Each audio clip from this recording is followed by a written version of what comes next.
ഹരേഷ്ണ എന്തെങ്കിലും പറഞ്ഞിരുന്നു ഹരേഷ്ണ?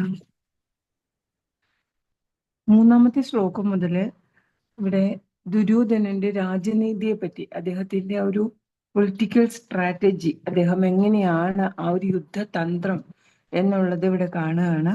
അപ്പൊ മൂന്നാമത്തെ ശ്ലോകത്തില് ദ്രുപദന്റെ പുത്രനായ ദൃഷ്ടദ്യുമ്നൻ ചമച്ച വ്യൂഹം, പാണ്ഡവർക്ക് വേണ്ടി ചമച്ച വ്യൂഹത്തെ നോക്കൂ എന്ന് ആചാര്യനായ ദ്രോണാചാര്യരോട് പോയി പറയുന്നത് മുതലുള്ള ശ്ലോകങ്ങളാണ് നമ്മൾ കാണുന്നത്.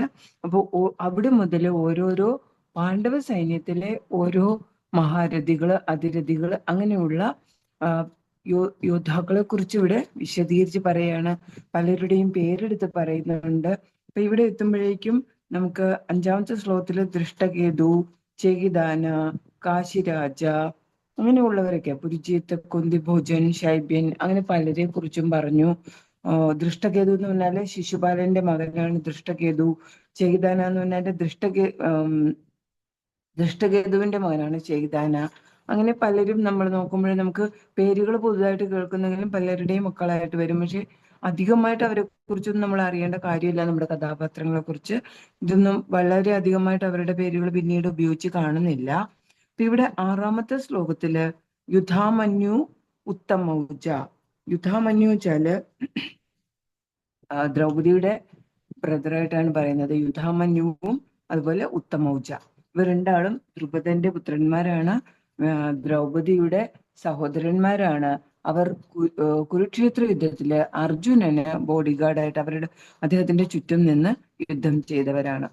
അർജുനന്റെയും അതുപോലെ എന്ന് വെച്ചാൽ അർജുനൻ അങ്ങനെ യുദ്ധം ചെയ്യുന്ന സമയത്ത് അദ്ദേഹത്തിന് പ്രത്യേകിച്ച് എന്തെങ്കിലും ഒരു ഹെൽപ്പ്, സപ്പോർട്ട് ആവശ്യമാണെങ്കിൽ കൊടുക്കാൻ വേണ്ടിയിട്ട് നിൽക്കുന്നവരാണ്. അങ്ങനെ പല രഥത്തിന് സൈഡിലും ഒക്കെ അതുപോലെയുള്ളവര് നിർത്താറുണ്ട്. അപ്പൊ ഇവിടെ മഹാരഥന്മാരെ പറ്റിയാണ് പറയുന്നത്. മഹാരഥൻ എന്ന് പറഞ്ഞാല് ഒരു വ്യക്തിക്ക് തന്നെ 10,000-കണക്കിന് ആളുകളോട് ഒരേ സമയം ഒറ്റയ്ക്ക് യുദ്ധം ചെയ്യാനായിട്ട് കഴിയും.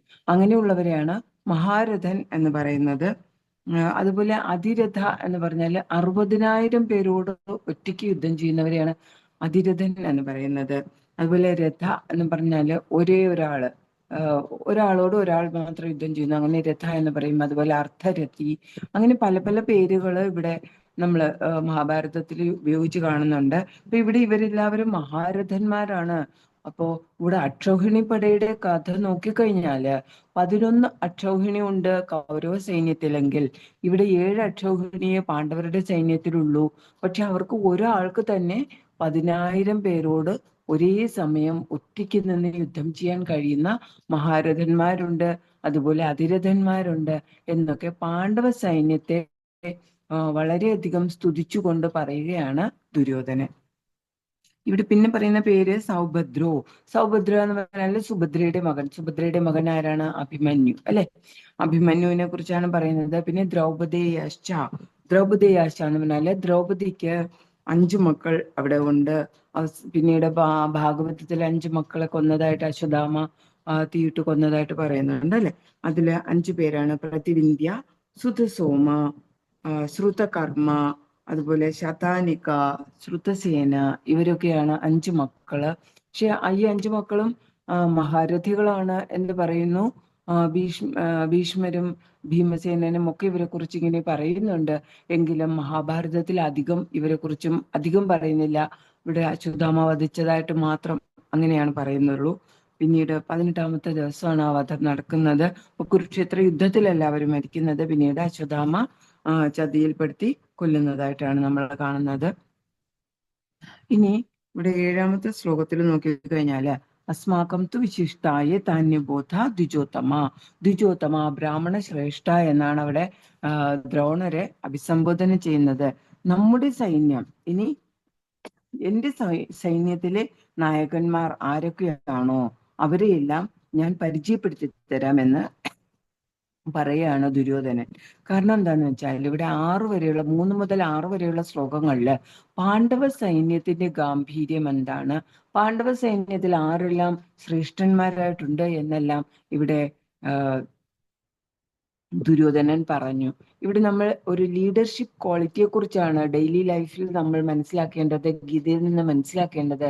എന്താന്ന് വെച്ചാല് നമ്മളെപ്പോഴും അപ്പുറത്തെ വീട്ടിലെ ചേട്ടനെ പറ്റിയും അപ്പുറത്തെ വീട്ടിലെ കുട്ടികളെ പറ്റിയും ആ കുട്ടി ഇങ്ങനെയാണ്, ഈ കുട്ടി ഇങ്ങനെയാണ്, അവര് നല്ലതാണ്, എന്റെ മക്കൾ കൊള്ളില്ല, ഈ ഒരു സ്വഭാവം നമ്മളിൽ എല്ലാവരിലും കലിയുഗത്തിലൊക്കെ നമ്മൾ കാണുന്നുണ്ട്. അപ്പോ അത് അത്രത്തോളം നല്ലതല്ല. അവരുടെ ക്വാളിറ്റീസ് പറയുക, നമ്മുടെ മുന്നിലുള്ള നമ്മുടെ കുഞ്ഞുങ്ങളുടെ ക്വാളിറ്റി കാണാതിരിക്കുക. അത് നമ്മുടെ കുട്ടികളില് ഒരു ഇൻഫീരിയോറിറ്റി കോംപ്ലക്സ് സംജാതമാകാനുള്ള കാരണമാകും. നമ്മൾ എപ്പോഴും പറയുന്നുണ്ട് നല്ല പാരന്റിങ്ങിനെ പറ്റിയിട്ട്. നല്ല മാതാപിതാക്കളായിരിക്കേണ്ടത് എങ്ങനെയാണ്?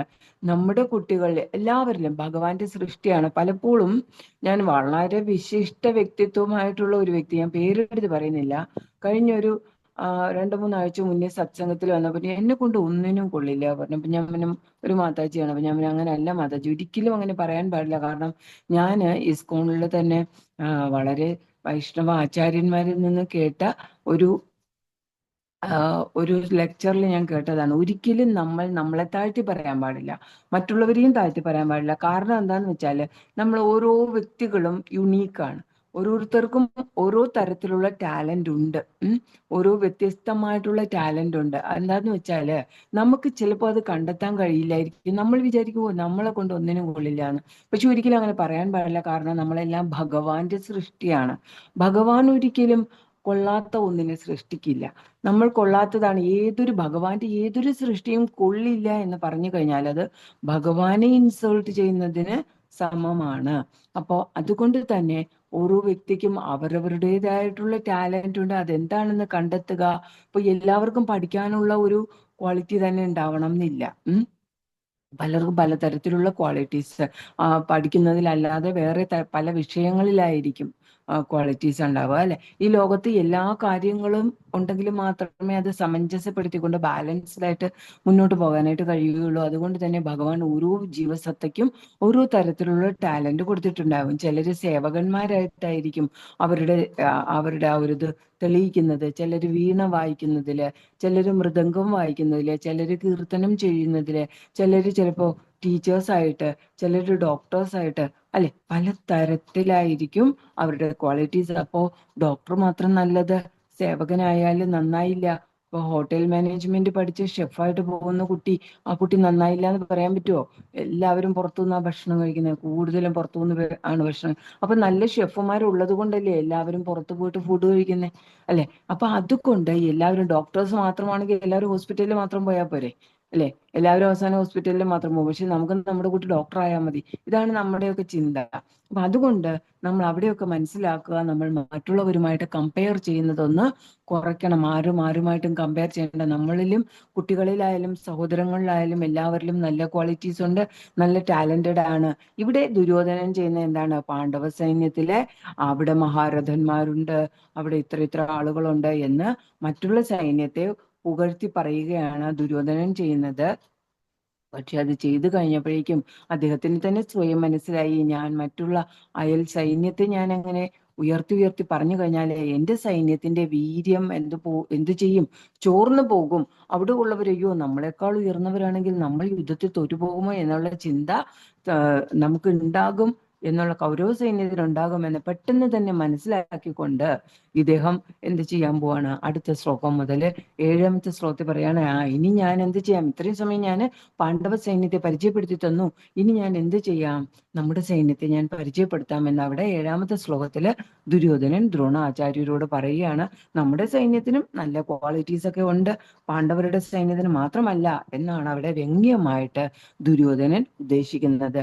ഇനി ദുര്യോധനൻ ഒന്നുകൂടി വ്യംഗ്യമായിട്ട് ഉദ്ദേശിക്കുന്നത് എന്താണെന്ന് വെച്ചാല്, ദ്രോണാചാര്യർക്ക് ഏതെങ്കിലും തരത്തിൽ പാണ്ഡവ സൈന്യത്തോടോ പാണ്ഡവരുടെ മക്കൾ, ഇവിടെ പറഞ്ഞ പോലെ ദ്രൗപദി, യശ്ച, സൗഭദ്ര, അങ്ങനെയുള്ള പുതിയ തലമുറയോടോ അല്ലെങ്കിൽ ശിശുപാലന്റെ മകനോടോ അദ്ദേഹത്തിന്റെ മകനോടോ അങ്ങനെ ഏതെങ്കിലും വ്യക്തികളോടൊക്കെയും ഏതെങ്കിലും തരത്തിൽ പാണ്ഡവ സൈന്യത്തോട് ഒരു ചായ്വ് ഉണ്ടെങ്കിൽ, അദ്ദേഹം തന്നെയാണ് അവരെയും ആയോധന മുറകളൊക്കെ പഠിപ്പിച്ചത്.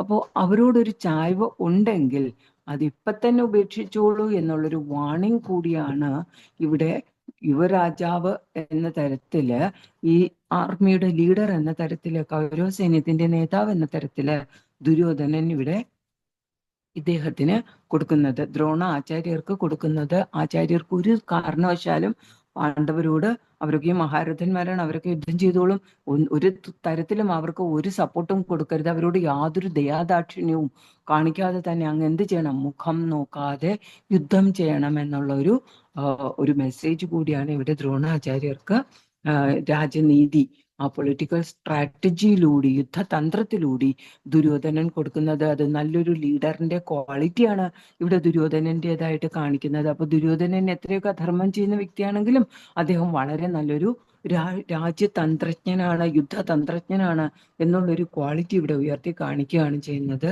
ഹരേ കൃഷ്ണ. ഹരേ കൃഷ്ണ മാതാജി. Thank you Mataji. മാതാജിയോട് എന്തെങ്കിലും സംശയം ആർക്കെങ്കിലും ചോദിക്കാനുണ്ടോ?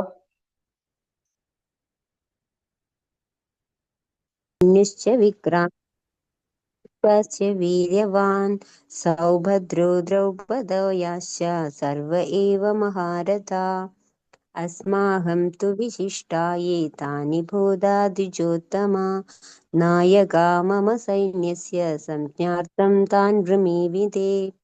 ഹരേ കൃഷ്ണ. നമോ ഭഗവതേ വാസുദേവായ. യുധാമന്യുച്ഛ വിക്രാന്ത ഉത്തമൗജച്ഛ വീരവാൻ സൗഭദ്രോ ദ്രൗപദേയ ച സർവ ഏവ മഹാരഥാ. ശ്ലോകം 7. അസ്മാകം തു വിശിഷ്ടായേ താനി ബോധദ്വിജോത്തമാ നായക മമ സൈന്യസ്യ സംജാർത്ഥം താൻ വിബ്രമീത്. ഹരേ കൃഷ്ണ. ശുദ്ധീകരിക്കുവാനുള്ള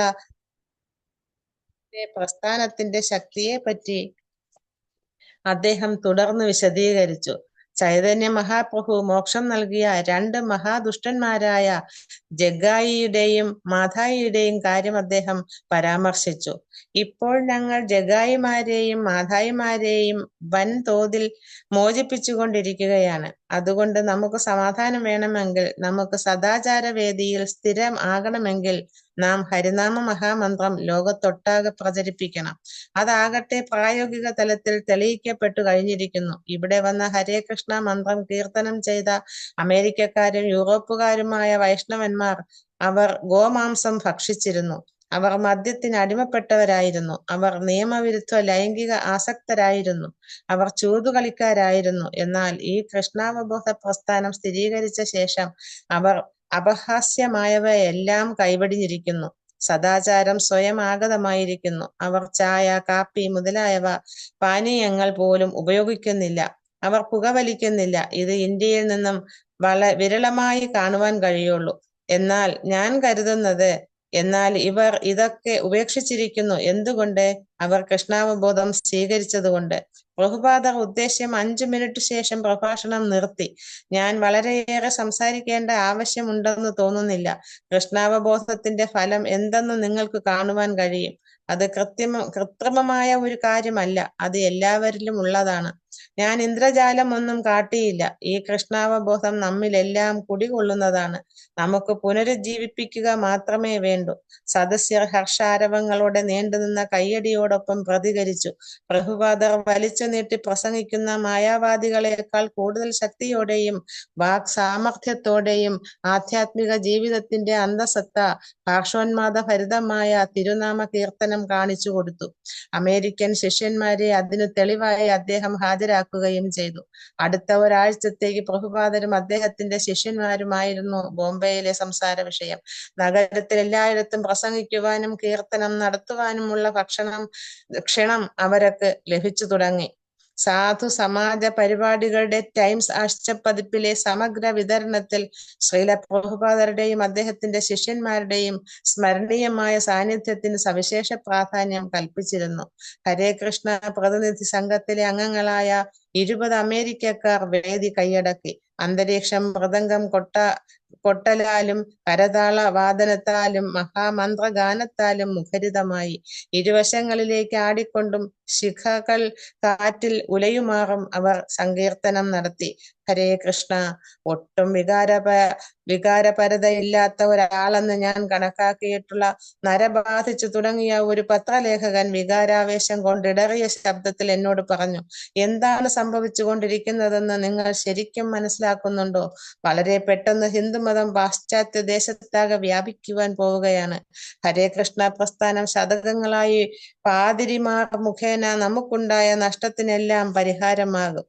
സൂററ്റ്, ഡിസംബർ 17, 1970. അതൊരു സ്വപ്ന സത്യമായി തീർന്നതുപോലെയായിരുന്നു. ഭക്തന്മാർ മൃദംഗവും കരതാളവും കൊട്ടിക്കൊണ്ട് ഹരേ കൃഷ്ണ കീർത്തനം ആലപിച്ച് യാത്ര തുടരവേ ആ തെരുവിൽ അനേകം ബ്ലോക്കുകൾ വരെ ആയിരങ്ങൾ അണിനിരന്നു. കാഴ്ചക്കാർ വീടുകളുടെ മട്ടുപ്പാവുകളിലും ജാലകങ്ങളിലും വാതിൽക്കലും മറ്റുമായി കൂട്ടം കൂടി നിന്നു. മറ്റുള്ളവർ ആഘോഷയാത്രയിൽ പങ്കെടുത്തു. പോലീസ് റോഡ് കവലയിൽ വാഹന ഗതാഗതം തടഞ്ഞ് ആ ഘോഷയാത്രയെ മാത്രം കടന്നു പോകുവാൻ അനുവദിച്ചു. തൂത്ത് ശുചിയാക്കി വെള്ളം തളിച്ചിരുന്ന ആ മൺനിരത്തുകൾ ശുഭസൂചകമായ വൈദിക ചിഹ്നമെന്ന നിലയിൽ അരിപ്പൊടി കോലങ്ങളാൽ അലങ്കരിക്കപ്പെട്ടിരുന്നു. വഴിയുടെ ഇരുപാർശ്വങ്ങളും കുലവാഴകൾ നാട്ടി അലങ്കരിച്ചിരുന്നു. തലയ്ക്കു മുകളിൽ ആ ഇടുങ്ങിയ തെരുവിനു കുറുകെ തൊങ്ങല് പോലെ കെട്ടിയിരുന്ന സ്ത്രീകളുടെ സാരികൾ കീർത്തന സംഘത്തിനു മേലെ ഒരു വർണ്ണശബളമായ മേലാപ്പായി. പ്രഭുപാദരുടെ സൂററ്റിലെ ആതിഥേയനായ മിസ്റ്റർ ഭഗുഭായ് സരിവാല പ്രതിദിനമുള്ള ഘോഷയാത്രയുടെ സഞ്ചാരപഥം പ്രാദേശിക പത്രങ്ങളിൽ പരസ്യപ്പെടുത്തിയിരുന്നു. ഭക്തന്മാർ ദിവസം തോറും ആ നഗരത്തിന്റെ വിവിധ ഭാഗങ്ങളിലൂടെ സങ്കീർത്തന ഘോഷയാത്ര നടത്തി വന്നു. പ്രഭുപാദരുടെ 20-ലേറെ ശിഷ്യന്മാർ ഘോഷയാത്രയ്ക്ക് നേതൃത്വം നൽകുമ്പോൾ ആയിരക്കണക്കിന് ഇന്ത്യക്കാർ കൂടെ കീർത്തനം പാടുകയും ഹർഷാരവം മുഴക്കുകയും ഘോഷയാത്ര കാണുവാൻ വേണ്ടി തിങ്ങിക്കൂടുകയും ചെയ്തിരുന്നു. സ്ത്രീകൾ വീടുകളുടെ മട്ടുപ്പാവിൽ നിന്ന് അവരുടെ മേൽ പുഷ്പദളങ്ങൾ വർഷിച്ചു. കുടുംബാംഗങ്ങൾ ഭക്തന്മാരെ ഹാരമണിയിക്കുവാൻ മുന്നോട്ട് വരുമ്പോൾ ഘോഷയാത്ര പലപ്പോഴും നിർത്തേണ്ടി വന്നു. ചിലപ്പോൾ ആ ഭക്തന്മാരുടെ പരമാനന്ദപൂർണമായ മുഖങ്ങൾ മൂടുമാറ് അത്രയേറെ മാലകൾ അവർക്ക് ലഭിക്കുകയും അവർ ആ മാലകൾ ആളുകൾക്ക് വിതരണം നടത്തുകയും ചെയ്യും. ആ ഭക്തന്മാർക്ക് അത്തരമൊരു സ്വീകരണം മുമ്പൊരിക്കലും ലഭിച്ചിരുന്നില്ല. ഇതൊരു ഭക്തന്മാരുടെ നഗരമാണ്, പ്രഭുപാദർ പറഞ്ഞു. അദ്ദേഹം സൂററ്റിലെ ജനങ്ങളെ തീ പിടിച്ച ഉണക്ക പുല്ലിനോട് സാമ്യപ്പെടുത്തി. പ്രകൃത്യാ അവർ കൃഷ്ണാവബോധമുള്ളവരായിരുന്നു. ശ്രീല പ്രഭുപാദരുടെയും